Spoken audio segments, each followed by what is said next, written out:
Magnet television. Magnet television. Magnet television. You're watching Magnet television because what else are you going to do?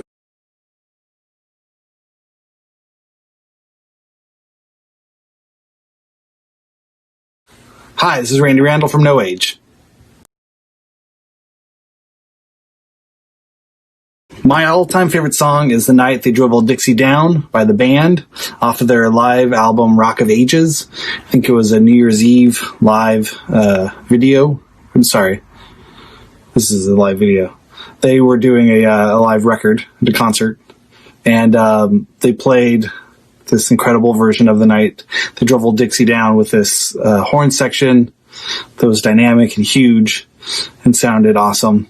And gives me the chills every time I hear that song. I think it's just a great example of the band at their top peak condition, playing these songs and just giving it everything they got. And there's, big build up and the horns come in and huge breakdowns, and it's a gorgeous song. The album that changed my life was Loveless by My Bloody Valentine. I think this was a record that I had on tape, and I listened to it over and over and over again, just kind of constantly flipping it around for at least, the first 3 months I had it. And it didn't make sense, and it was frustrating at first, but I think there was something so compelling, something that drew me back to wanting to be in that sort of warm cocoon, sort of hazy guitar environment over and over again, and looking deeper and deeper into sort of the layers of sounds and what that meant. And I think as an album, it's something that kind of, encapsulated how great and grand and deep and vast a piece of music could be, made up of all these different songs, but just sort of just sucked me in and made me feel like this was something I'd never heard before. And after hearing that record, I kind of looked for those moments in every other record I heard, trying to listen it with a new way of perceiving what music could be. So I think Loveless was a kind of watershed moment for me that kind of sent me down a different road than if I hadn't heard it or spent as much time with it, dissecting it and pulling it apart and trying to understand how it was made and how to recreate certain sounds or impersonate or,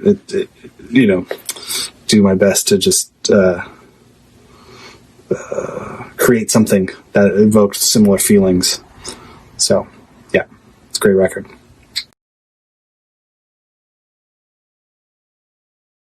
In 1996, I went to the Roxy to see Jesus Lizard play live. I was 15 years old. I'd seen them the year before in 95 at Lollapalooza when they were on early on a big outdoor, amphitheater vibe, and I was way, way in the back in the nosebleed cheap seats. So I was really excited to see them up close and something kind of intimate and sweaty. And my buddy and I drove down there. We didn't have tickets because we didn't know how to get tickets, or it was sold out for some reason. And my buddy knew the guy who worked the door there from selling shoes at the mall. Somehow he was able to promise the guy his employee discount next time he saw him at the mall. So we were able to get in. And I just ran straight to the front of the stage. And then when they came on, David Yow came out and was crowd surfing the whole time. It was this big, sweaty, insane mess. And, it's the kind of thing where I was like, felt like I was like lifted off my feet, this large, kind of sweaty crowd sort of moments where you jump up and then you're 10 feet somewhere else and the whole thing is insane. Definitely one of the most memorable and enjoyable concerts I'd gone to. Kind of set the bar pretty high for what a live show could be.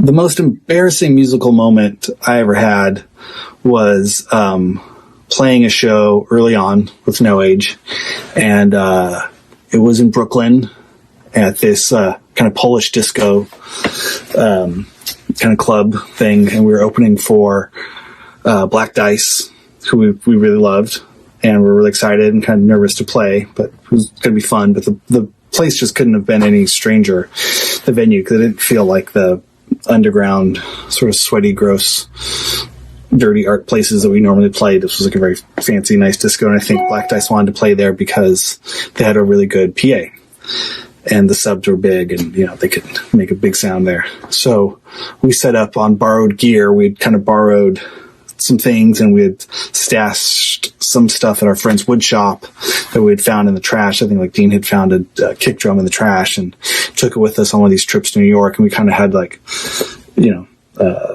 some gear that we were able to keep at our friend's wood shop, but it just meant that everything was covered in sawdust because we hadn't been there in months. So we had different gear and it wasn't working very well, but we knew that night that our friend Sue, who we would subsequently come to be friends with, but Sue worked at Sub Pop, and she was bringing Jonathan Pohman, the founder and owner of Sub Pop, to that show to see us before, to see potentially about signing us. So we knew that going in, which also was kind of a weirder added pressure, and then we played our time came to play the set. We were playing the set, and I had this old Roland 808 sampler that took zip discs, and the zip discs drive wasn't working, and and Dean's drums were kind of falling apart. The hardware was falling off of it, and I mean, we were playing intensely, but it just doesn't, nothing was on our side from equipment. We didn't know what we were doing and didn't know how to check things like that. And so we just kind of were playing in earnest anyway, with everything kind of falling apart around us, and just kept going and just played harder and harder. And I think, it was a 20-minute, maybe 30-minute opening set, and we probably got about 10, 15 minutes into it, and it just was obvious that everything was going terrible. And to the point it's kind of comedic, and we just kept playing. We just didn't stop, and we just kept having fun with it, and eventually kicking the drums over, and the sampler was just on the floor, and nothing worked. And I think somewhere at that point Dean and I realized, like, oh, this is cool, this is of course how it's going to go, and we shouldn't sign to Sub Pop because they're a professional record label, and this is we're just too messed up to be on a label like that anyway. So we just kind of laughed it off and just said, well, we're having fun. It's cool. We're going to get to see Black Dice in, a couple minutes. So that's fine. Let's enjoy that experience and not worry about whatever craziness this was supposed to be. And then, so it's definitely embarrassing in the sense that, like, oh, we thought we, had it together, and it definitely fell apart, but it's kind of par for the course at the time. It wasn't the first time, wasn't the last time. Technical stuff would not go our way, or things like that happen. So then later, Sue and Jonathan, I think took us out for drinks after the show, and we talked, and Jonathan said he liked it. He liked that we were having fun on stage, and didn't care that amps didn't work, or ancient sampling technology with zip discs didn't work. He didn't give a shit about that. He could tell we were having fun up there, and weren't worried about that kind of stuff. So it ended up working out. Hi, this is Randy from No Age, and you're watching Magnet Television. Enjoy.